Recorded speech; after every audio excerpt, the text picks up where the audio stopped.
Alright, fuckers, so hello once again. Welcome back to what else? The Smoke Room. Of course, it's the Smoke Room. It's been a minute, so let's just jump into it. I don't really even remember what happened last we left off. I think Sam gave his big monologue about what he thinks God is or something. I don't know. I don't remember. But this is William's route. I'm pretty sure it's been a minute. But yeah, let's get in. Morning again. Sleep is easier since I told William the truth. Yeah, it's William's route. Okay. But I miss the carefree feelings I used to get. It ain't like life was easy before this was with Jack. But I can't say I feel like the same person because you're not. You don't take life and remain the same. That's just a fact. I'm worried about things I used to shrug off. I don't want Nick to think I can't laugh with him like I used to. And I don't want that fox to get sick. Ruminations like that give too much pause for a job all about being present in the act. I don't want this to carry over into that. The sun knocking makes me flinch beneath the covers. Oh, jeez, that's fucking... Right. Oh, you decent, Samuel. Yes, man. What the fuck? Great. What was his voice? Yes, ma'am. She enters the room, closes the door, and lets out a huge sigh. Still in bed. I suppose it can't be helped, considering what wild night you had last night. Know about what happened last night? How couldn't I? The mayor and that ghastly principal are putting on airs in my own home. As if nobody in this town has been stabbed, shot, or beaten before. Complain about that in front of me, of all people. I blink, watching her pace back and forth. I mind to tip my glass over the both of them, and my drinks are much too expensive to be wasted like that. I glance to the right, then to the left, breaking eye contact. Ma'am? The doe lets out another long sigh. My apologies, Sam. You're not used to hearing me prattle. Well, not like it's you. Well, more like it's usually about me. Good, because it's about to be again. They both wish to speak to you. I throw off my covers. Me? What for? I don't even know these people. Most likely to manipulate you and pump you with information. You're an easier target than that rumbling artillery tractor. She's really emphasizing the R sounds there. Stories about the sheriff's other deputy have flown the coop.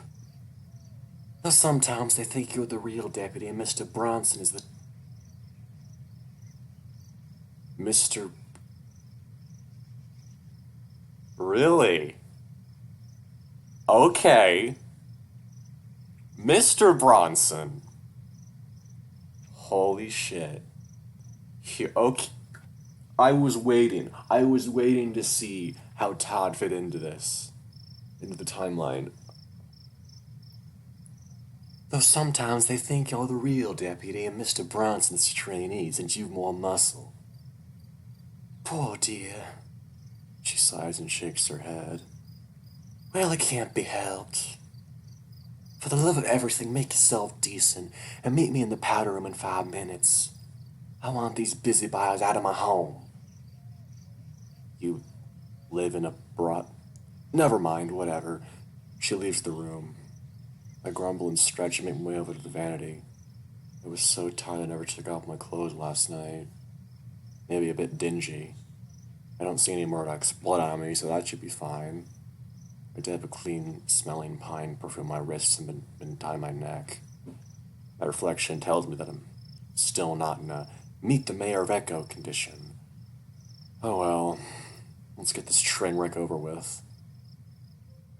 It's not so normal to see this room mostly empty.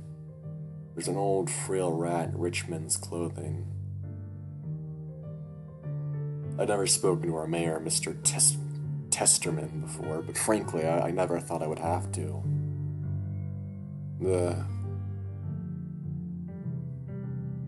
No. Not Murdoch's mother, please. I'm letting spoilers slip through my teeth here, good grief. A severe and formal-looking vixen who glares at me from behind half-moon spectacles I don't recognize. Dora, who sits on a couch parallel to him, calls out to me. There he is. Come here, Samuel, and please take a seat. She beams at the rat and vixen wearing her best smile. A drink, Mrs.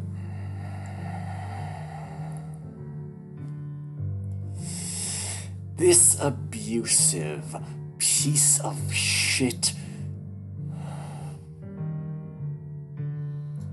Don't get me started on this fucking piece of shit.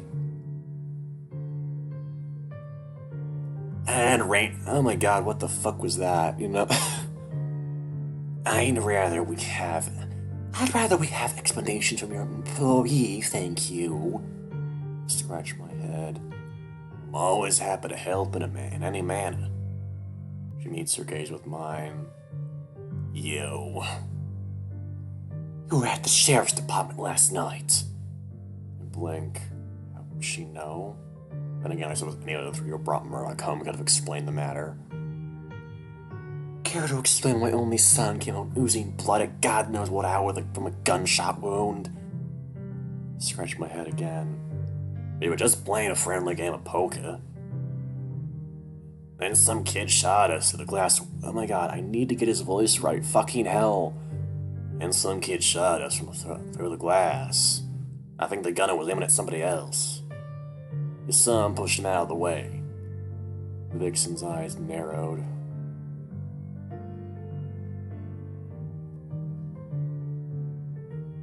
Bitch!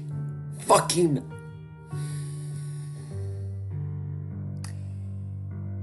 Really? You would rather someone else die than your son get injured? Fucking whore. So what you're telling me is that Miss injury was avoidable? Well, I suppose, but if he... What? But... I have no further questions. It sounds like what this young man do is very noble. Wouldn't you agree, Sam? I suppose. I'll take an Earl Grey now, Dora. Since you offered. Of course. Dora rings the porcelain handbell. Harlan appears, his face expressionless. You heard our guest. God, this spoiled-ass cunt. Maybe someone should take away your fucking privilege, you fucking piece of shit. Black, one sugar. Mayo, would you like a drink as well? Franz, wow, okay. I'm afraid I'm only thirsty for answers as well, my dear. Answers are not something you can drink. May I suggest water with lemon? He gives her a toothy smile and shakes his head. Well, words. Dora laughs. Murdoch's mother doesn't. Yeah, because she's a fucking uptight bitch. I just feel secondhand embarrassment. No, but no, this is no day for niceties. Turns to me. A man named Huxley Green is missing. Not a union man, so they're championing their upset, thank the stars. His eyes brighten that last bit while he pointed his finger at the ceiling, and they darken a bit again. But another disappearance may mark the actions of an insidious criminal. His beady eyes blink at me. Because Sam's gay, huh? Because Sam's gay, he's suddenly a criminal, and Fuck off. His beady eyes blink at me. Does William know about this yet? Sure does. Not sure. Why would I know? Well, surely William tells you all sorts of things. Such as...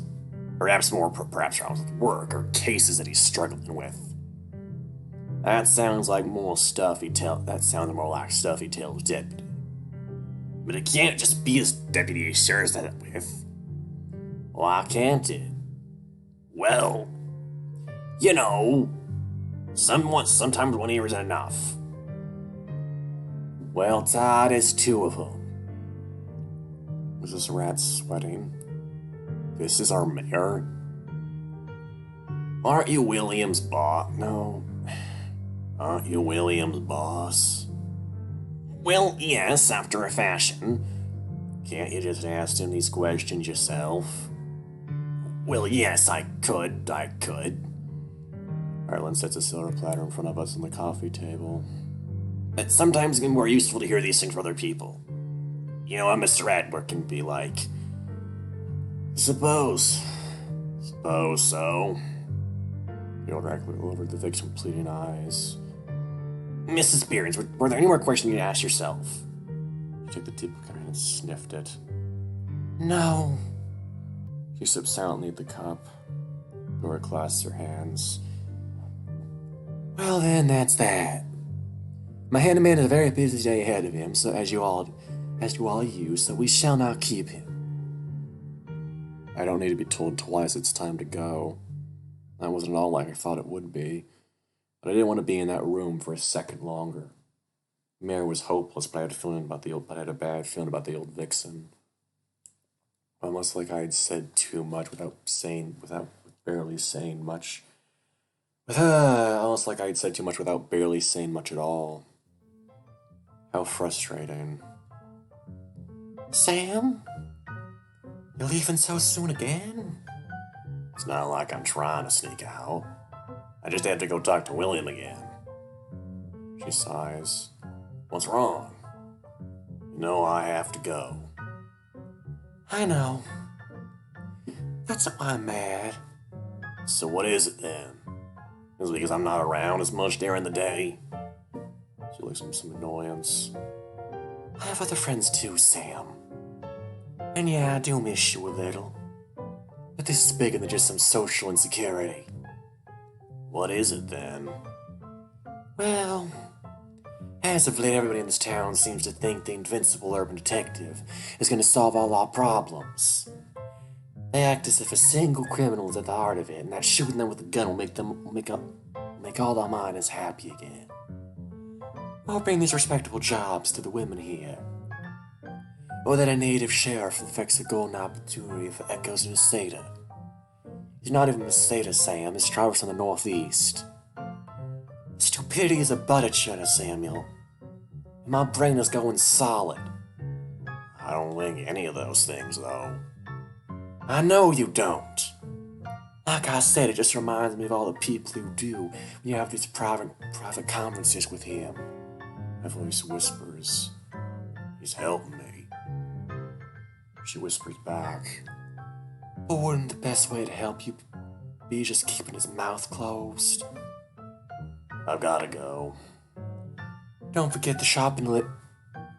I snatched it out of her hand and made my way toward the back entrance. I decided to skip breakfast in the kitchens and went over to William's place.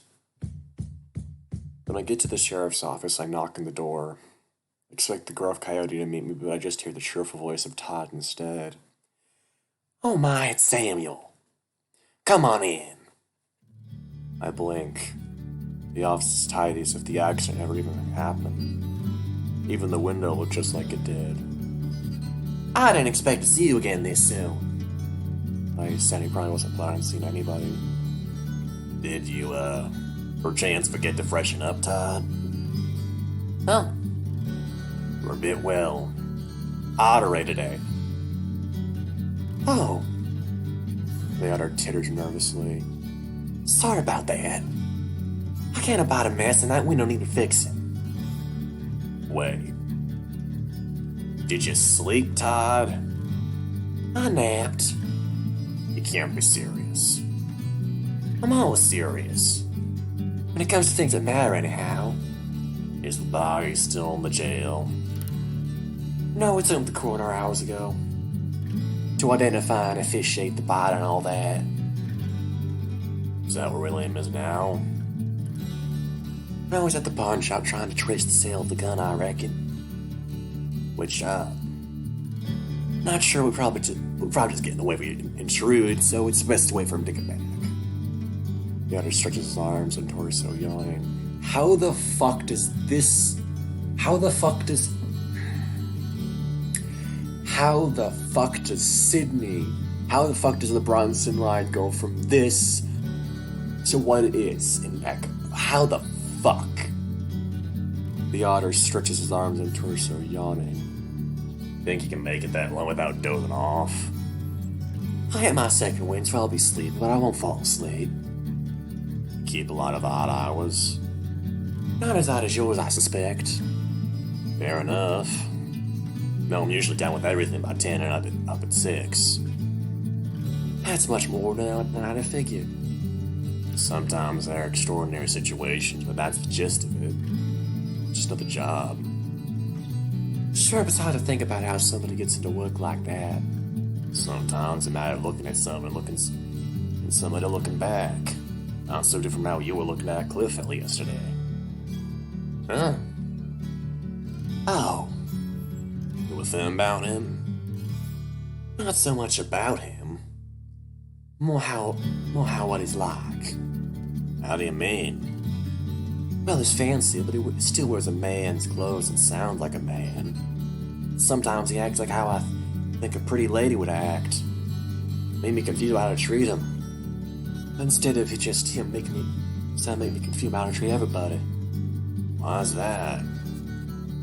Well, my mom always said the most important thing is to treat a lady right, but also to wound a man's dignity and treat him like he's soft. How do you treat a man who acts like a lady at times? Wrong to recognize he's soft, wouldn't it? I guess. Where exactly is this all going? I was just thinking you must have met all sorts of people like that Cliff fella. I have never met anybody like Cliff. I mean all sorts of people who don't act how they assume you'd act. Like how everybody says we're supposed to act. You must know all about people in ways I'll probably never know. Like? Well, like bodies, for one. I'd certainly feel real bad if I didn't know much about bodies by now. Such as... Are everybody's bodies really much different from one another? I'd say so. Though I guess there are lots of similarities if you think about it. Cocks and clits look pretty much like the same thing, one's just bigger. What? The fuck? They both swell up and both can squirt. Okay. That ottery smells a lot stronger now. I think Todd's aroused, but he probably doesn't even realize it. Never thought I'd have a conversation like this with him. I'm sure I'll have to explain the squirt. Do you like pleasing ladies too, then? I'm not trying to answer a question like that. I don't hate it. It's like feeling nothing because it's just another job. Aren't the man's just jobs too? You don't have to put it like that. Sure. But they feel different and smell different. And when I please a man, something different happens to my body. It's a sickening sort of rush that makes me come harder. Wow. I have less control over it. And it feels really good in a way that other things never can be. The otter nods, his paws on his lap, and he squeaks. Wow. This has been interesting, Sam. I have a lot to think about. I can tell. Todd looks away. Please don't tell nobody. I'm not in the position to even if I wanted. Belle said a sigh. Thank you. The otter taps his webbing paws on his lap. I'll be back in a jiffy. Wow. I have to go take care of something upstairs. Take your time. I appreciate that. He's up there for a while. When he finally comes down, he brings a bunch of irons to freshen up the room. Todd lights a few sticks of incense in the room to freshen it up. Though considering the strength of William's nose, like that'll do much good. We don't hear the front door knob and the hall jingle for a while. I smell William's familiar peppery canine smell before I see him. Oh good, you're already here. He looks distracted suddenly. Then he sniffs the air. Todd, what the... Why does my office smell like a shrine? The new windows smell queer, so I thought some incense could help. William smells the air again. He squints. We'll talk about this later. I found out who bought the gun. You did? Like I said, I didn't think it would be difficult to trace. Huxley Green bought that gun on the day he assaulted Mr. Tibbets. So that's why the target was Cliff. I knew that fucker was hateful, but this is excessive amount of spite for a fellow we had met in a day and also beat the shit out of. And he disappeared without telling nobody. Maybe I've trained so we can lie low until things brushed over. It's a possibility. We don't know enough to speculate. I think it's time we paid Miss Green a visit. Should I stay here? I'd feel more comfortable if you came along. Huh? An extra pair of eyes is always helpful. Frankly, seeing more of what I see every day would do you good for the matter you previously discussed. Up and at 'em, boys, let's go. Todd grabs his vest from the coat rack while William and I head for the door. The three of us walk together. Some folks wave, others turn their gazes. Marcy Green lives in a community of clustered log cottages in the middle of town. I remember how the smell of burnt sugar and butter used to tempt passing townsfolk to stick around for a little while. A year ago, Mrs. Green's front window always used to stay open. Except her husband didn't like that so much, so she dropped the habit. But it's hard for real habits to die, ain't it? Strange. My window's open again. The heavenly scent of cinnamon butter and huckleberries tickles my nose. Hello, hello? A girlish chirp comes from the window and I see some shuffling around inside. Mr. Bronson, you brought Mr. Adler for a change, and someone new as well? The rat that greets us at the door is plump and pretty, but her outfit is difficult not to stare at. It's a bright red dress made entirely out of yarn with mismatched buttons on the wide straps. It's like a dress you could easily picture on a child or a doll, but the effect is peculiar in a grown woman. Yeah, I was gonna say yarn. You look happy, Marcy. Right as raindrops. Come in. You boys must be starving. William leads the way inside, finding the plump little rats humming. The inside of her cottage is just much larger than I would have thought for just her and her husband living alone. The table sits 6. First thing that I can think about is about the house. This house is that there's too many knitted things.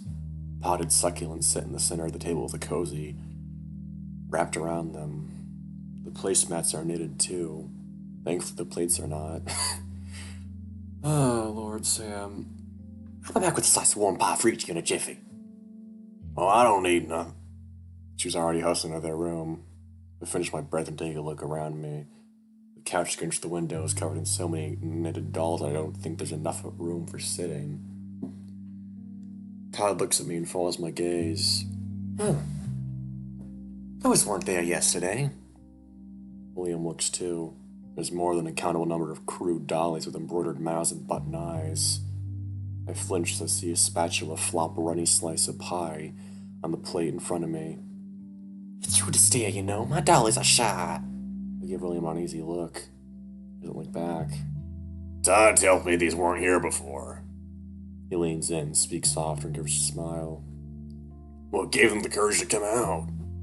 She puts a piece of pie on each plate. She carefully put the dish down on a cozy and took a seat, sitting up straight and sitting her paws in her lap. Well, truth be told, I'm too simple to make anything pretty. But I don't think you have to be pretty to be loved. And I love these dollies very much. Some girls at the schoolyard were nice enough to show me how to make them, but I still have to practice. Well, were you hiding them? She goes again. Maybe. My eyes and ears register what's going on around me, and I'm not sure my mind can yet. Going back to the things you love, Marcy. Do you have any suspicion of where your husband might be? She smiles, goes away, my eyes widen, and then look away as if trying to recall something. Well, he usually turns up at that awful saloon drinking all that poison. Sometimes it takes a while for him to get back, but he always comes back. She laughs. It's just never been 3 days before. Her glance switches sides. I used to be boss about not letting him go there. But I've been good for a whole year. She looks back at William, shaking her head. No, I don't tell him what to do anymore. He's nicer when he gets what he wants. Yeah, 'cause he's a piece of shit. She leans in and whispers, "But isn't everyone?" My gaze wanders back to her walls and I catch something I hadn't seen before. There's a quilted blanket tacked to the wall. I thought it just had strange colors at first, but the texture on parts of it is different. The cabin is covered in mold. I know Grandmama's shawl isn't pretty anymore either. I turned to see her looking right at me. Huh? My friend's just curious, ma'am. Don't let his looks distract you. She's smiling ear to ear. The way it sagged reminds me of Mama's smile. Sometimes she has to smile for me when things aren't so good. Her smile goes away and she pouts her lips. She looks above us, moving her head in a circular pattern like she's looking at an invisible fly, then looks back at us. It's fun to arrange things in the house how I want them. But I think I've had my fun. Enough fun for a while. She puts her fork down and starts to tap her wrist against the table. When do you think he's coming back? Todd stopped eating his pie. We don't know, Mars. You might have to look for him. Was he going to the saloon last time you saw him? He stares at nobody in particular. That's what he said. But he already went in in the morning. He never comes back and then goes to the saloon again. He always stayed as long as he could. That's what he did that day. So where do you think he really went? Sometimes he threatened to take a train and leave me all alone if I wasn't good. Sometimes I thought this would be swell, because it might mean that I could jam my pies how I'd like and play with my toys for as long and as much as I wanted. But I never said that to him. So I don't think he took the train.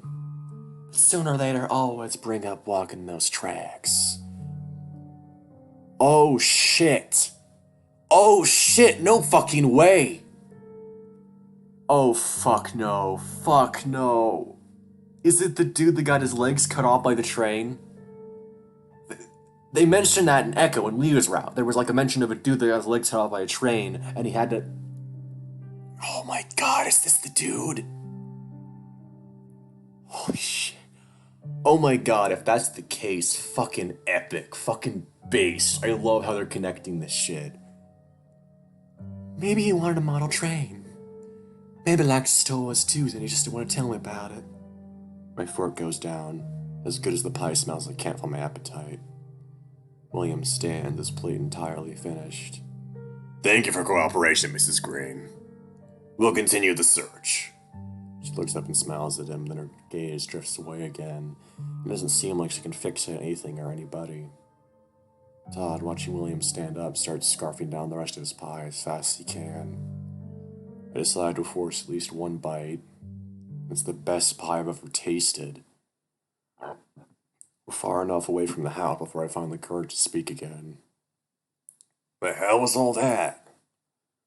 The lead. If a weak one. We'll scout the train tracks next. Are you sure that'll be a productive use of time? Why wouldn't it be? I thought Mrs. Green was being very helpful. Nothing about all that made you feel uneasy? Not too uneasy. I think Mrs. Green is nice. Sure, Todd. I said it was a lead. When you have a lead, you try it. When it goes nowhere, you move on. We don't have the time to be dainty about these things. I hear something in the distance. There's a mechanical sputtering. A shining automobile turns a street corner in front of us and needs to slow down. Who the fuck is it? When the car reaches us, it slows to a stop. The glass window rolls down. The face of a ram smiles, but...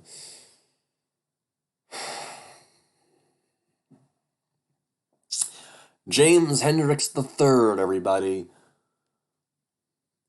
Sheriff Adler, just the man I wanted to see. Me and my associates don't have time for leisurely dalliances right now, Mr. Hendricks. Before you rebuff me again, please consider an exchange of available information. I so desperately need your help. I can't fathom man your position wanting for anything. Just maybe something of hyperbole. But if you want to scratch my back, I'll scratch yours. You have nothing I need. Not even recent news of your ex-wife? William stops walking. That's a dangerous bluff to make with me. You're gonna be real careful what you say next. I'd like to discuss it with you in the vehicle. If I go, my men go with me. Only that one. His eyes flick to me. Only one of my men isn't driving. He can only watch one arm man. How does he know I'm not armed? Permission scout ahead, sir. Guess you're talking about the railroad tracks. I'd rather you got some rest. Report back to the station tomorrow, deputy. Yes, sir. There opens the back door of the car for us. Fucking hell, God, why? I get in first and Mr. Hendricks follows, then William. Where to, sir? Just drive around the block, I'll let you know when to stop. Bill and Eyes really well for watching me from the passenger seat. I look away. As I've already told you before, William, there's an agenda on my livelihood. Yeah, fuck you. Ram pulls out a scroll of paper from his pocket. My secretaries compiled a list of suspicious individuals. There's some pose me in secret like the cowards that they are, others move openly. Many of the latter are jobless, so they have nothing better to do than bite at my heels. I am certain you'll discover many illegal activity to come to the list. You better not be bribing me with a list to check inside that roll of paper. Doing it to a sheriff, no less, could land you in a federal prison for years. Robbery? Rem lifts his chin and laughs. Poppycock! It's merely a helpful list of suggestions just to improve the efficiency of your duties. I would hate that for the townsfolk to think that you were loafing around when we lack so much justice in this town. Oh my god, shut the fuck up, you piece of shit. Stop the car. I see the driver's eyes meet the Ram, but he nods. The vehicle slows to a stop. I'm embarrassed for you, James. You really are entirely out of touch. Even the well-off folks are sitting around at home, barely able to take care of themselves, because there's no stable sense of community for families. The people in this town want order, not justice. But order is a funny way of unraveling here. Things seem peachy at first, sure, but then they go to hell in a handbasket in the blink of an eye. Because we have clusters of unskilled, isolated strangers motivated by fear to survive. Your strangers. Your fear. And if that weren't the case, I don't think I'd be employed here. I know this town likes to pretend that it's God's gift to the world. But it's a whole lot of nothing pretending to be something. I think deep down you know that. Something always fills the gap, James, and it's not necessarily gonna be you. If I may be frank, you'll be incredibly dramatic. Am I? No man has brought more business to Echo than me. Our population grows substantially each month. We have a wonderful school, star attraction, desirable transit to up-and-coming major fronts, and natural wonders untapped for tourism. This town ain't World Fair material, James. You look like a damn clown in this honking thing compared to all the wagons. Mr. Hendricks raises his voice. Machines like this will change the world. When paved highways span the nation, then everybody will come to us even faster than trains allow. Our ore, my ore, is built in every big city in the region. Echo is a thrilling, exciting place to live. And anybody who cannot see that deserves no less than scorn and mockery. The only excitement these people get comes from the shit that they put in their bodies, and well, his eyes flicked to me for a moment, then back to James. Come along, Sam, we don't need to waste our time here. He opens the door. Wait! William's tawny tail is already falling him out the door. Your wife arrived in town this morning. His wife? I see William spin the ball over the left heel. What did you say? The caddy reaches for his belt and I feel James flinch beside me. The woman in the seats in front of me to stay William's hand. She's at the hip right now. Shock and dread fill his face, then a sense of urgency. He turns, bolting away from us fast as I've ever seen him go. Wait, the list! He's gone. Mr. Hendricks haws out a sign of remarkable frustration. And he turns to me and the anger melts away. Now then, you seem like a boy with a good head on your shoulders. I sure don't hear that very much, but okay. Please take the list. Maybe you can drill into his thick skull that I may have helped him find that culprit. You sure haven't, but not unless I'm on that list. This is awkward. He don't listen to me either, but I'll see what I can do. Good on you, boy, good on you. There's always a hope and a prayer. Slips the list in the front pocket of my shirt. Off you go. Thank you, sir. I slide my fingers into the door handle and push. Huh? The door isn't open. By the way, you don't agree with that pig-headed idiot said, do you? I'm not sure why you're asking me. Mr. Adler are very important men. We clearly have some passionate disagreements, but you offer an entirely different kind of perspective. So tickle my curiosity. Well, I think Echo's a goddamn hellhole. But in honesty, it's no better than the swamp I crawled out of. It seems to have some sort of mysterious appeal to folks like Dora and that fox and his family. The more I think about it, I wouldn't be surprised if both William and James are correct about some things. I can't tell what the future holds. So I can't give an honest, straight answer about who was right.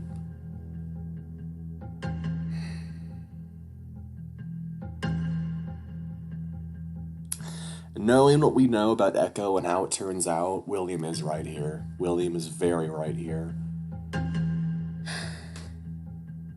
God, man.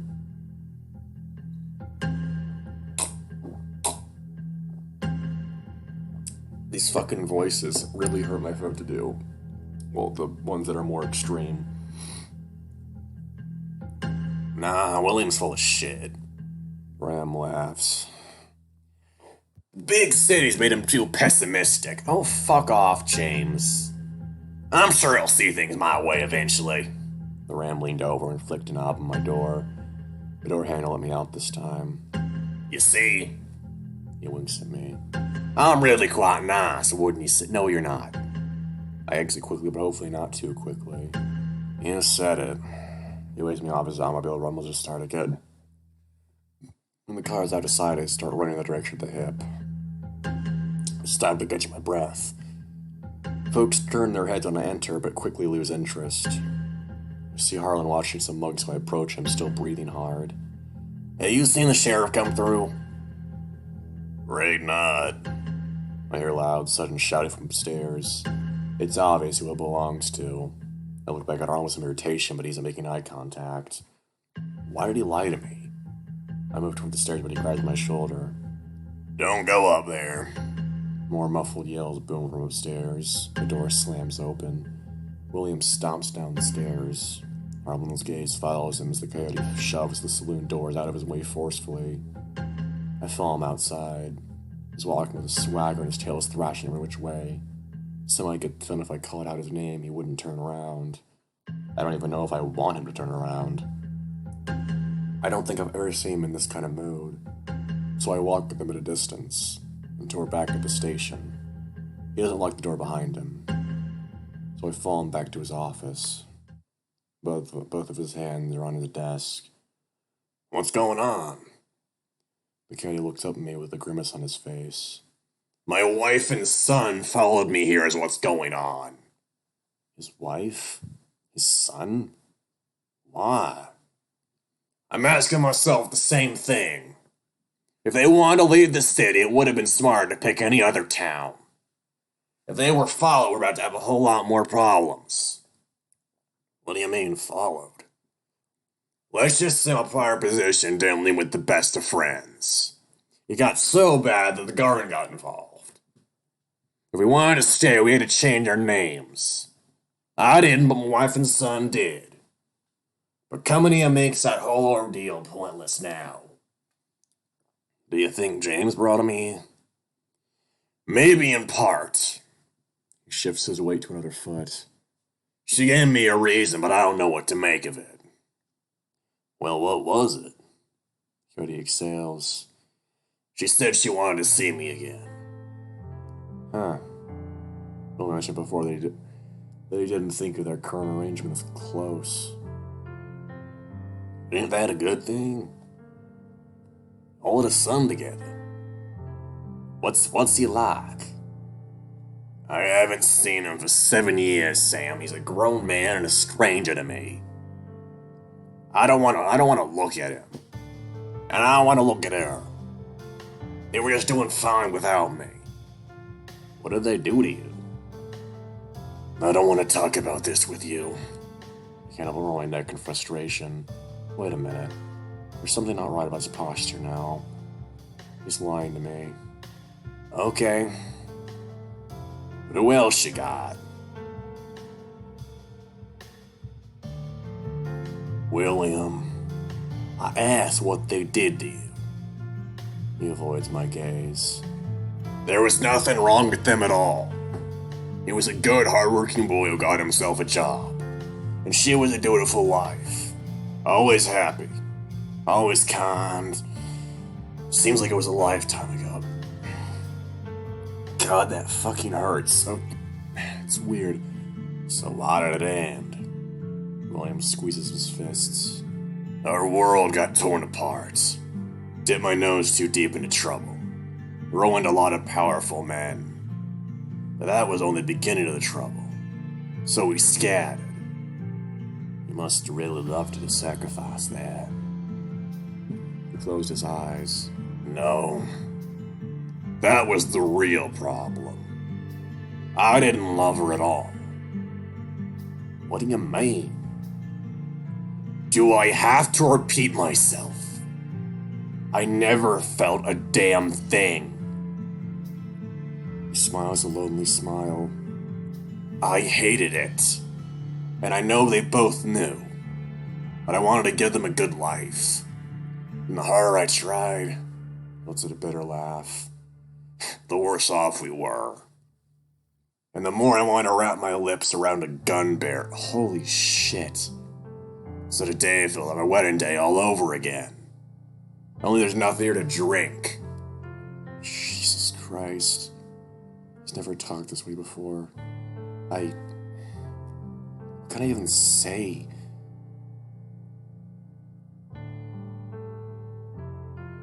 Fuck. I'm a save. Yeah. I'm going to save here, and I'm not sure. What can I even say? Nothing. Remind him of his heartbeat. I think your duty to your family is noble. You made a hard choice. It's okay to be a bit Fuck. What do I even say here?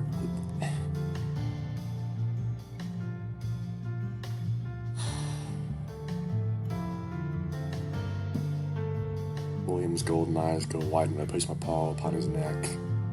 He exhales deep. He doesn't push me away. His pulse is absolutely thrumming. I start brushing his face. He doesn't stop me. We're very close now. I can taste sweet tobacco on his breath. He's the first to lick. William's never put his tongue in my mouth before, but it quickly retreats as if he burnt his tongue. I hate to imagine where that thing has been. You already know some of the places. I guess. His ears flick, then he closes his eyes. He tastes me again. His grunts are happier that time. He releases it with another smack. So dirty, maybe may as well be lapping coming eating ours with you at this rate. I chuckle. So why don't you? Because I know I'd never like it as much as you do. Remain to be sane, Sheriff. Puts his big paw behind my head, drags it down to the table, and sucks in my tongue. He whines a canine whistle, then sucks in my tongue like he's trying to swallow it. It feels like at least a minute has passed before he breaks off the kiss, gasping for air and heaving. He stands up and wipes his mouth. I think he wants to say something. There's a soft knock at the door. William growls. What the hell is it gonna be this time? stalks toward the door in the hallway and opens it. Murdoch, what the hell are you doing? You shouldn't be here. You should be in bed. I'm sanitized, bandaged full of medicine. But there's something I have to tell you and it can't wait. Rail patched me up and took me walking down the lake. Who? Oh, don't worry about it, you wouldn't know him. The more important question is why you're out and about. You got shot for Christ's sake. I remember I'd make a breathy, frustrated noise. I wasn't tired, I need the fresh air. But if you're done grilling me, I'd like to get why I came here. I'm all ears, champ. We didn't get a good look at anything, but we think we had a struggle. Somebody could have been hurt. You didn't check out the source of the noise. Of course not, I mentioned I don't carry a weapon. That decision was probably for the best, but doesn't give me much to go on. You're certain you didn't notice anything else? Maybe odd sounds or smells?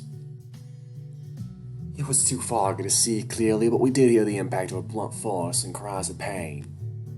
We heard wheels too, like they belonged to a car. And there was a splash. Fox speaks plainly, but his voice is rising to a yell. So you're suggesting I might find a floater if I looked? At least we know that it wasn't Sam this time. That's not funny. Didn't say it was. Even if something serious did happen, that lake goes on for miles. Did this happen on the shore close to town? Close to the cliffs where the river winds through. What? Why was that fucking Sam? William Zer's flick. If you know they were using a cart, there must have been an easy way to transport it. It would have been a huge pain in the ass to wheel something up those steep canyons. I see William's eyes get a spark to them, like he's about something he's willing to share yet. Maybe this is worth checking out then. Besides, Lake Em is the closest thing we have to a beach. So what? I know you said you missed him. Neither of us has time to lounge around right now. It isn't technically lounging if you find something important. We could all use a break regardless. I can almost feel the wheels turn in the coyote's head, gauging by his expression. Alright, fine. When can you get off work? Tomorrow's Sunday, Will. Right. I'm free at noon after church. That means Nick will be available too. We might need his expertise. At Blake? If what you were was a minecart, maybe. Murdoch does a double take when he says that. But it wouldn't make sense for there to be a... He stops himself and his brow furrows. I do wonder, though. We'll see soon enough. Coyote's gaze turns to me now. And what are you doing tomorrow, Sam? I held my hands up. Now hold on, why do I have to go? You don't have to do anything. I just think it's a good idea to keep you close. And I'm gonna be scared to the hip if she's gonna be haunting those halls. She? You don't need to know. I suppose that's a true statement. I'll be seeing the both of them tomorrow, then. Get some rest, Fireball. Vox is willing to flip salute with his good paw and shuts the front door behind him as he leaves. Impulsive fuck is gonna get himself sick. I'm not gonna swoop in and carry him if he passes out. I doubt I'd ask you to. Which will make it worse. What's wrong? Afraid somebody will find out you're nice? People think I'm plenty nice. Sure they do. Even if they didn't, I'm not here to win a popularity contest. I thought that's what elections were. Sam, I'm here to give these people results, not good feelings. Those are just part of the package. And how much extra would it cost you? And how much extra would that cost? Those cost the mayor. They are free, Samuel. Now go on home. We're gonna have a busy day ahead of us tomorrow. My eyes wandered down to his trousers, and there was the smallest trace of wet stain on the front. You know, I'm gonna take care of anything before I go. Sorry, mood was killed. Bad shit happens all the time here. That shouldn't get in the way of... It's more of the implication of what happens next if we find a mine track out there. That would be strange. That could be catastrophic. I blink. I don't follow. If the CSCG is involved in illicit activities, everything gets real ugly real fast. This town collapses without the mining operation. Maybe not immediately, but there's no sidestepping that. Are you saying that even if you did find something bad, you wouldn't be able to do much about it? Well, not nothing. I could report to feds and make enemies out of the entire town. She has to do that, man. My kid ignores me. But funny thing, somebody out there invited the one person I didn't want to see again in Echo. Then they shacked her up my best place in town to collect intel. Folks don't want me noshed around where I shouldn't be. He's already placed on the board to hinder me. That sounds a little dramatic, so I shook my shoulders. That must mean it's Mr. Hendricks' fault, right? He just rolled up and told you she's here. He sure was the first to tell me about it, but her identity was hidden by the feds. James ain't that smart. But he has money. He also has that small city brain rot. He tilts his head casually. No offense. Full offense taken, but do continue. In a worst case scenario, James thinks that I could thrive even without the support of his mines. James, however, is a fuckstick. He really wants people to like him. I have this hunch that he thinks if I discovered something rotten at the mines and it was Mr. Briggs' fault, well, James could claim more direct control over the operation, publicly propose reform, and look like a hero. Couldn't he? What would more likely happen is if he doesn't know how to run the ins and outs of a mine and the whole thing gets shut down in weeks. But he wouldn't think that because he's James, and I don't think I'm one of his top concerns by any means. Not him, then who? I have some ideas. But that don't matter. I'm not going to tell you to go home on a third time. Alright, I'm going. Relentless son of a bitch. Bets me on the cheek with his paw, which smells like iron right now. Attaboy. He pushes me out the door and it closes in my face. A sigh escapes my muzzle as I readjust the bulge of my trousers. And I start walking a bit awkwardly back to the hip. It's very late by the time I get there. Saturday generates a crowd, and I can see from all the dishes that tonight was no exception. William left me a bit bothered, so it may be possible for me to find a client if I play my cards right. I've been slacking on taking on impromptu clients the last few days, and I don't want to get into the habit. Not to mention I'll be fidgeting even if I don't get these urges taken care of. 2 birds, 1 stone. Oh, there you are, Sam. Oh, evening. Haven't seen you all day. I presume we spent with the sheriff. Well, yeah. Never mind about that. You don't believe what's happened. I'm dragging you to the powder room tonight. I think I'd be working instead. She leans into my ear and whispers, "It's real late, Sam, and the madam said nobody booked you tonight, so it's fine." I whisper back, "Oh, the more reason to be on the prowl then, eh?" "I've seen you in this mood before. Odds are likely that you'll skulk around and shut yourself in your bedroom." "I don't do that." "But you do, though." "I said I don't." "Have it your way, then. I'm not going to drag you there. Come along, it'll be boring." I pinch the bridge of my nose. She's probably right. I'm impatient, I get prickly. Patrons can pick up when they get chased away. I need a few drinks to mellow out, and even after that I might not be the most level-headed. Fine then. Let's see what this fuss is all about then. "Alright, I'm here." I say something to go boom humming on a corner giggling. I knew you couldn't resist some fun. I'm not surprised to see Scarlett and Lucy here. Oh, is it this scene? Oh, fuck, is it this scene? Those three are always flocking together. The white heron is the first to notice me and holds her talons to her heart. No, you didn't tell me Sam was gonna be here. Up until now, I didn't know he would be.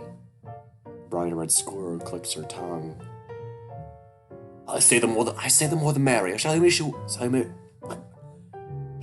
a whiskey sour? Not so sure I should be drinking right now, but the past few days have been pretty long. Sounds nice. I got you. She makes her way to the accent table, adorned with crystal containers full of mixers and spirits. Get my seat in a love seat near her coffee table, in the corner of the room, and the ladies follow, seated across from me. Nice to see we're on a reprieve from bumping uglies at the same time. To be honest, I would have let another client tonight. And that's the way we can agree to disagree, love. My back's been killing me. My back is always fine. I can't fucking do different voices for chicks. That's 'cause you ain't got tits, Han. Or you're just a whiner. Oh, my mouth on this one tonight. I love to see it. Here's the whiskey, kitten. Keep the tip. I promise I don't need another. Hilarious. Where's that sense of humor, Samuel? I keep that up when you'll never bag a man. I got a man. Oh, we're getting spicy already. I'm off me first shot. Oh, it's a let me guess. It's a Scottish or Irish accent. His name is Samuel. Cynthia snorts her drink and starts coughing. Oh, for the love of all that's green and gold, that sure enough doesn't count. I'm plenty enough, man, so why would I need another? You sure his name isn't Will? The other girls cooed. Watch it, Cynthia. She shrugged and took a sip of her drink. No, I agree with Sam. Oh. If I had a man as big and strong as him, I'd ask him to carry me everywhere. I could just put me in his pocket and I wouldn't say no. Can't share the sentiments. He's lovely to look at, but thick as plum pudding. She pats me on the leg. No offense, love, this is all in good fun. Alright. Jesus. Manor Scarlet. Oh, she never heard of her. Anywho, what's the weirdest fuck the lot of you have had all month? Nothing out of the usual, aside from a few awful dressy requests that I declined. She makes a shanty motion with her hand and rolls her eyes. Those odd ones go straight to the laundry list for me. I like to keep things robust and simple. This doesn't count, but a man paid me to pray with him. It was free money, so I said sure. I may not look like an angel, but I have the voice of one. She let out a deep, melodious cry from her core. But alright, it's my go. She leans forward in her chair. So get this. A man enters my room and it proceeds as normal. We exchange kisses, he gives me a good cup, same old. And then he asks, What? What?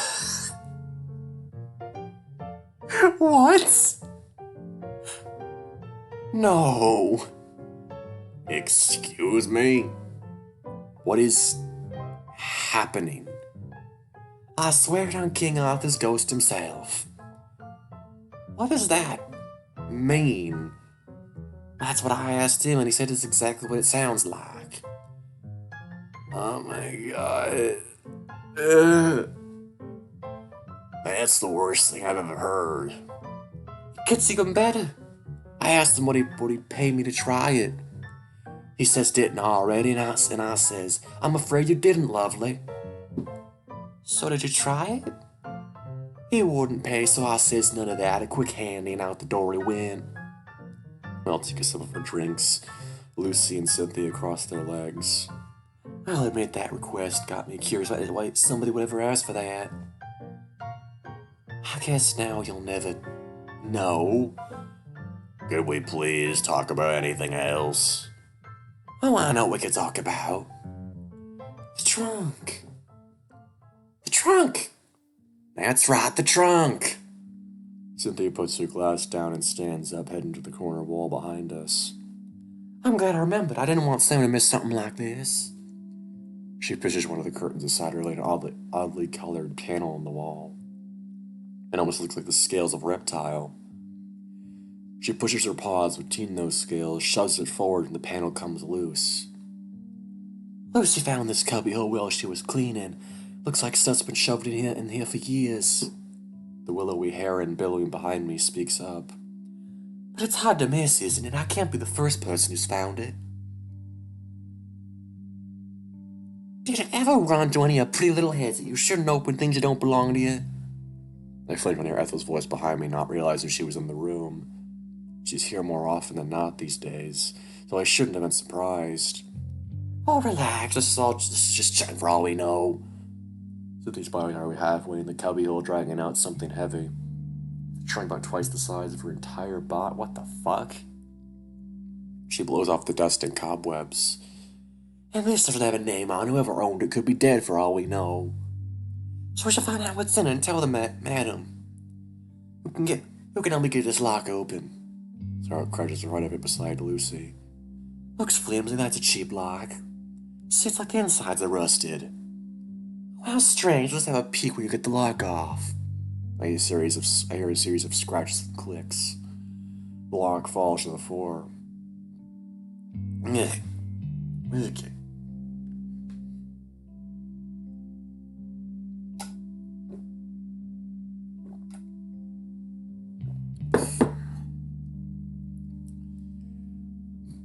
The fuck is happening right now? Seriously. Cynthia and the squirrel push open the top of the trunk together. What on earth? Oh, wow. It's a box full of parlor tricks. What's that supposed to mean? Well, here's a pack of tarot cards. Those will make interpretations about your past, present, and future. And here's a set of divining rods. What a queer collection at a place like this. Look, there's a scroll here too. Instruction for levitation play. Oh, can we play, Cynthia? I've always wanted to fly one of those birds outside. Well, I don't think it'll work, Lucy Goosey, but there's no harm in trying. What a bunch of nonsense. I need a drink. I don't think you should play around with this stuff, Cynthia. Why not? Because there's things you shouldn't meddle in. Like witchery. Somehow I have a hunch that real witchery does not look like this. And if it does, well, then I feel sorry for the witches. I don't think it has to be real magic to invite the devil into your home. Well, I don't believe in the devil, therefore I'm not scared of him. Maybe you should believe, just in case. Do you believe in the gods my parents believed in, Samuel? No. Well, that's different. Give me 4 candles and a matchbook, ladies. Lucy and Scarlet Hop. Oh, it is this. It is this scene. Fuck, man. Great. Wonderful. This is happening now. Lucy and Scarlet hop up and down, clapping while Ethel tips back a shot of tequila from a crystal glass. Okay. No. I really, really don't think you should be doing this. Cynthia lowers her voice. You don't have to stick around if you're scared, Sam. Scared? You just want to have some fun, okay? I can play these games because they're not scary. But some people like to be scared of this stuff, and I want to ruin their fun. Making yourself scared is the dumbest thing I've ever heard of. The world's plenty scary as it is. Oh, fuck you too, Sam. Fuck you too. You're in a fucking horror visual novel. Get fucking used to it, bitch. Well, I'm not the one who's gonna be scared. Oh, fuck. It is this scene. No. Fuck. Scarlet and Lucy adjust the oil lamps, dimming the lighting of the room. I just sigh and stare at the ceiling, looking where Lucy's looking. Cynthia clears her throat and reads the scroll out in a stilted voice. The levitation act can be performed as follows. In a dimly lit area, one must lay supine, gazing at the sky as ceiling. Companions of the enchanted should stand perpendicular to the body, with their fingers resting beneath the back. The more companions, the stronger the incantation will be.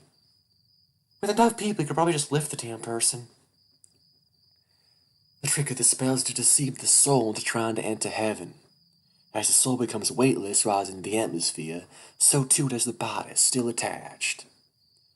Well, that sounds scientifically true, so I'll believe it. Let's give it a shot. The incantation was chanted by our companions while the enchanted closes their eyes and thinks about being deceased. The phrases must be read line by line and read below, repeated as much as necessary until the enchanted knows they are flying. Here is a dead body. Still. No. Oh, God, no. Oh, boy. I don't know when it happens, but I know it happens, okay? This is kind of worse than knowing when it's going to happen, and like, oh god, okay. I mean, I know what's going to happen, but I don't know when it's going to happen, which sucks. It fucking sucks, man. I mean, it's not that bad. It's not as bad as the fucking Chulpa animation in Jenna's route, but like, what the fuck?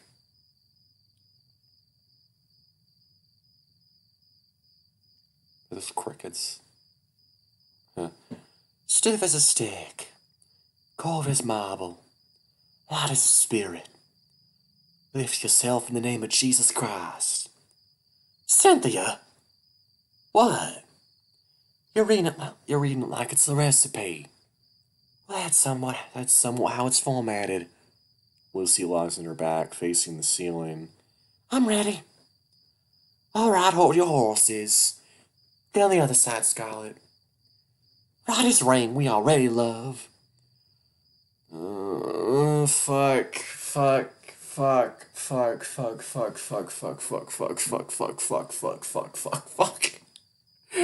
Oh boy.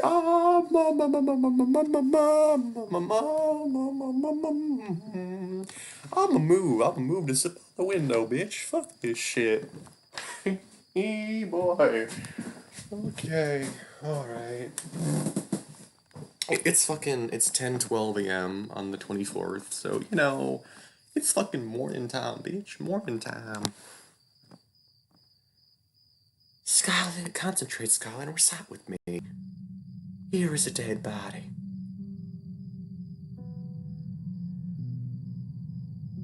What the fuck?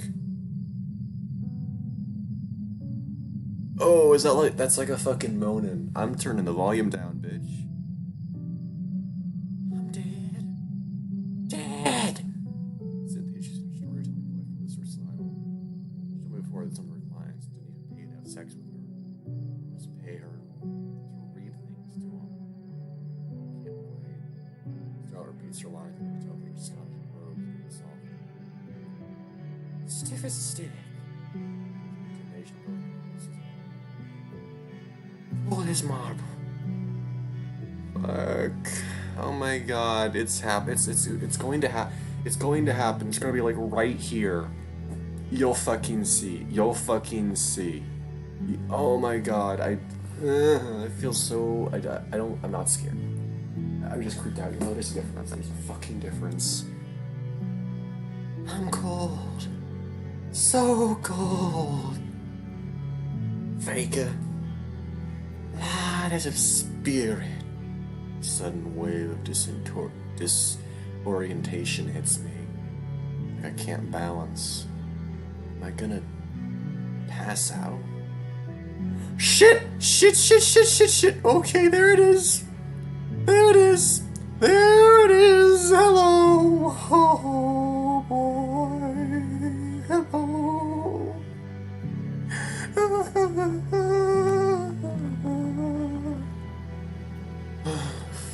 Man. Fuck, man. Hey, man, what you doing over there, bitch? Okay.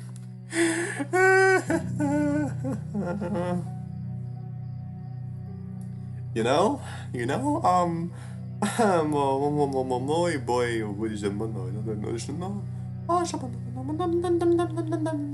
59 degrees. 59 degrees. Really?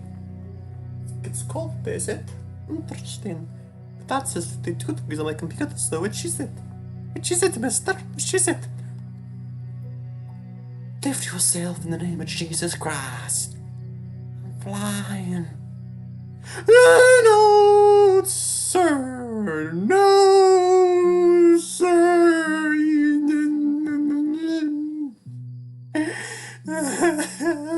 Hello.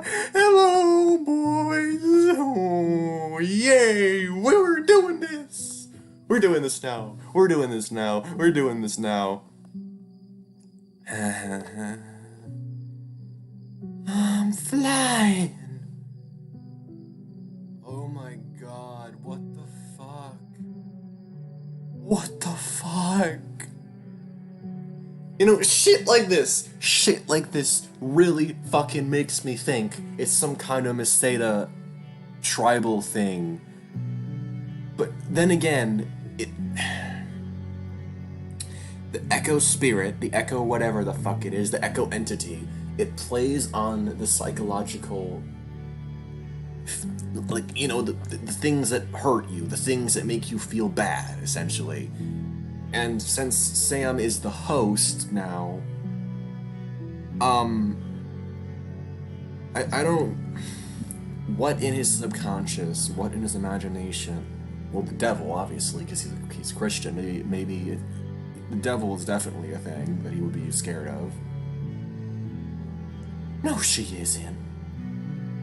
Hello, sir! Wow, that's a big mouth. That's a big mouth you got there.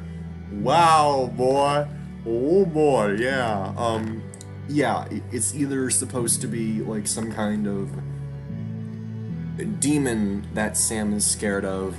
Well, obviously he'd be scared of all demons since it's Christian, or it's the devil.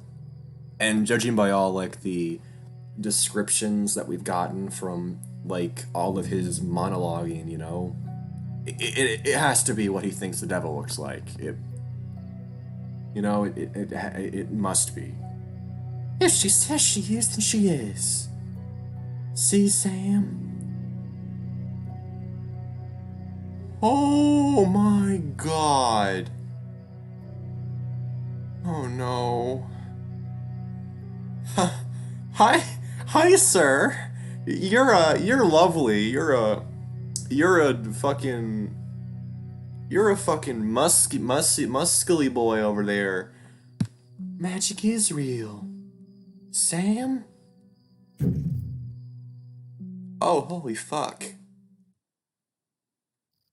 Is he okay? He was fine just a few minutes ago. Give him some room. Someone bring him a glass of water. Hi, madam. What do you think could be wrong? He may still be suffering from his prior head injury. What precisely took place in this room? Not much. Just a silly parlor game that Sam wasn't even playing. Wait. What's this? Explain where this trunk came from. We found a cubbyhole. Hey? Here? Yeah, behind those curtains on the east wall. We thought my old trunk belonged to the madam. I've never seen that trunk in my life. It could belong to the prior owners of the building. Shall I go through it for you, ma'am? Cynthia found it, didn't she? Well, I think she can handle sorting through it. Most of it looks like junk. Like novelty cult items. Wait. There's a latch in the top of the trunk. I think there's more stuff in here. This looks like this looks like the kind of necklaces my mother used to make. And that's a mark on the back. Why would this be here? She wouldn't give somebody something like this. This is a braid of kit fox fur. What the fuck? What is this? Why is something like this sitting here? I would also like to know this. It was in the wall, too, for who knows how long. It's yours if you want it. Otherwise, I do not wish to keep it here. I don't know what I want to do with it right now. I just don't want to be near it. I don't want to think about it. I need to be alone right now. Cynthia. Oh, good, he's come to. Madam's warm hand props me up as the cold rim of a glass touches my lips. Drink. Some of the lukewarm water spills out the sides of my mouth as I try to swallow. Can you sit up? I think I'm fine, ma'am. Sit up and show me. The shape of the room is a little more clear now. There's a dull, throbbing ache whenever I look directly into the lamps. We will help you back to your room. No, everything's okay. I'm fine. Push my body up off the ground and the whole room looks how I remember it. Then it looks a little sideways. Harlan, catch him! Something grabs me under the arm. I got him. Ethel, could you help Harlan guide Sam back to his room? Of course, we wouldn't want the gentleman tripping downstairs now, would we? Thank you, dear. I need to inspect this trunk closely. We stop moving, but it lasts less than a second. Dora lets out a chirpy one-note laugh when she makes me notice something, but I can't turn my head to see what it is. I get the feeling that I'll lose my lunch if I'm not in bed soon, so I'm just grateful as we move again. The pressure behind my eyes abates when I'm finally back in my bed. Harlan leaves without saying a word, but I don't hear my door close. What an evening. She's still here. Should have seen this coming. She made a habit out of gossiping, and she knows I want to know what happened. I'd hoped she'd give me the courtesy of losing this goddamn headache first. Then again, courtesy's not Ethel's style. I should know better by now. I was expecting a train wreck from this little affair. But that was something else entirely. I thought Cynthia said something about a necklace belonging to her mom. She don't like talking about family. Well, perhaps she ought to if she wants to crack an egg on any of this necklace business. Though hard a little on her, I'd barely have time to break bread with little old me. I can talk to her about this. A pit forms in my stomach. That conversation is guaranteed to go nowhere pleasant. Did you see what the necklace looked like?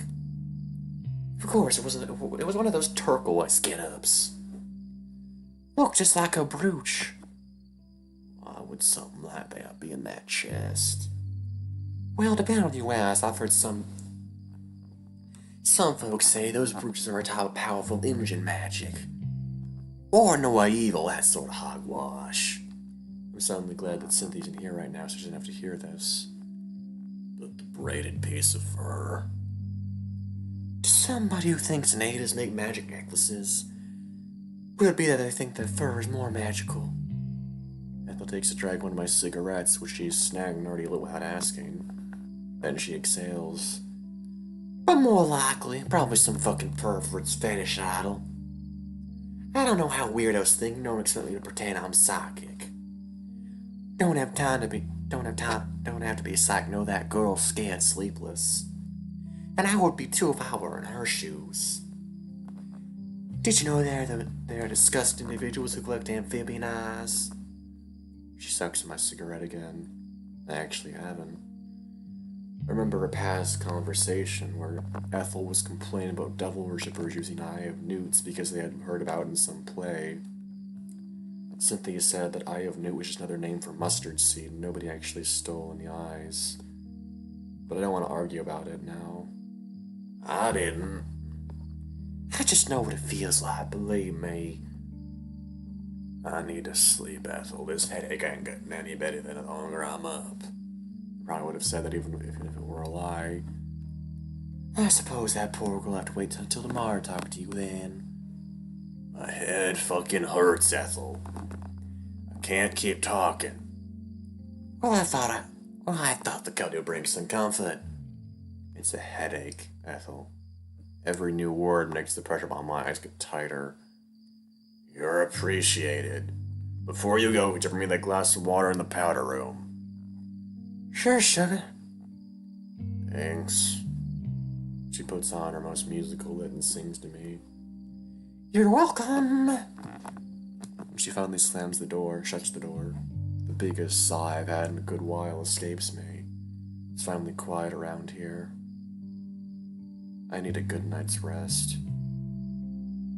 I wake up rasping in the dark. My throat is parched. My tongue feels like sandpaper.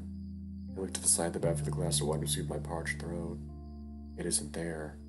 I either forgot or didn't feel like getting it. Alright.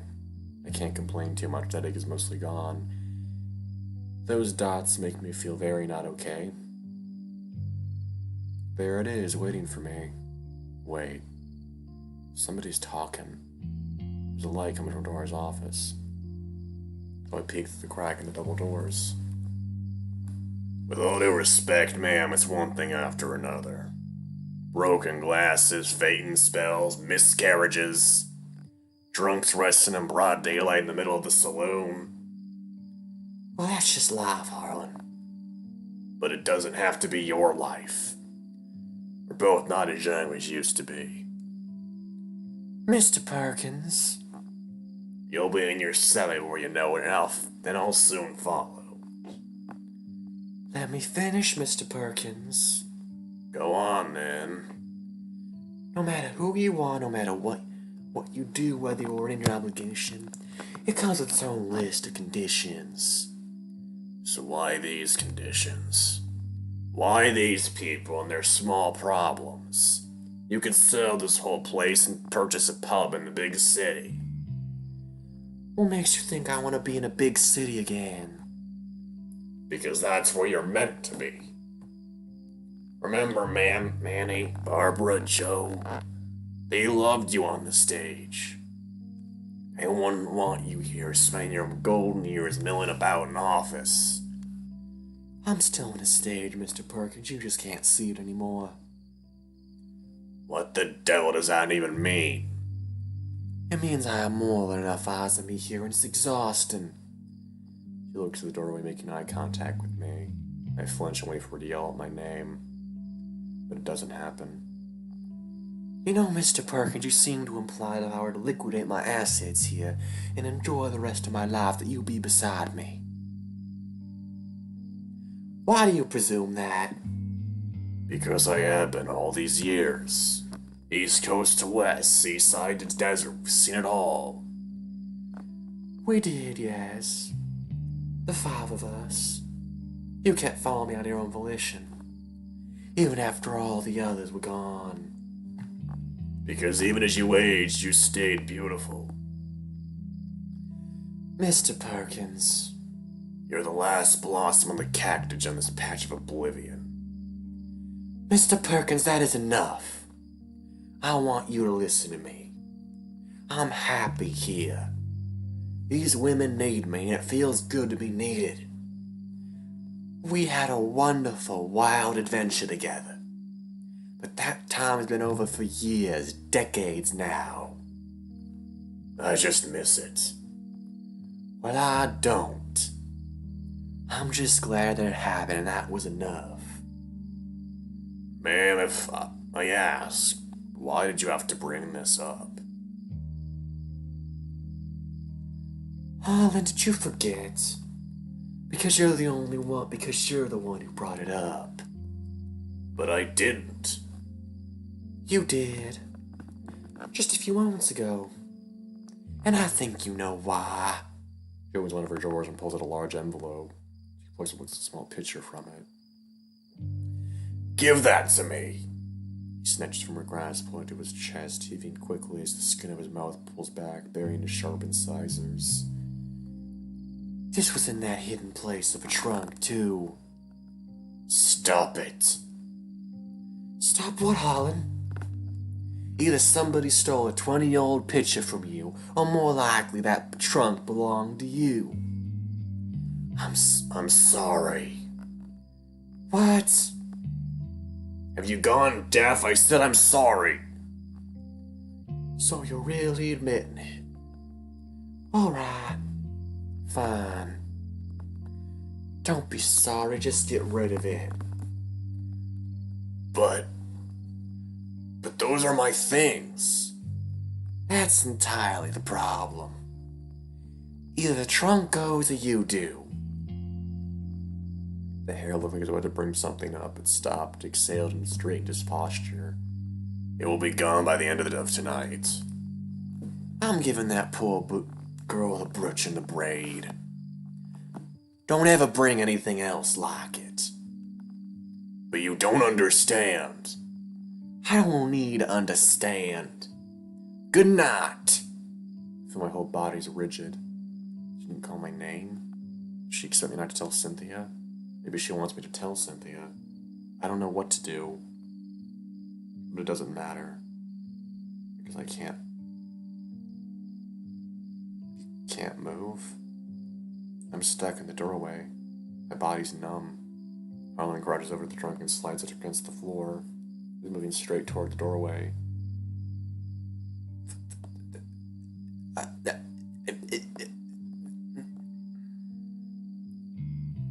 Is somebody awake there? Sam! Harlan drops the chestnut clash to the ground. Why the hell was he here? What the hell do you think you were doing here? I just wanted to get the water that Ethel left for. Bullshit. Harlan. Storm puts on a falsetto voice. Don't you mean Mr. Perkins? He turned back to me.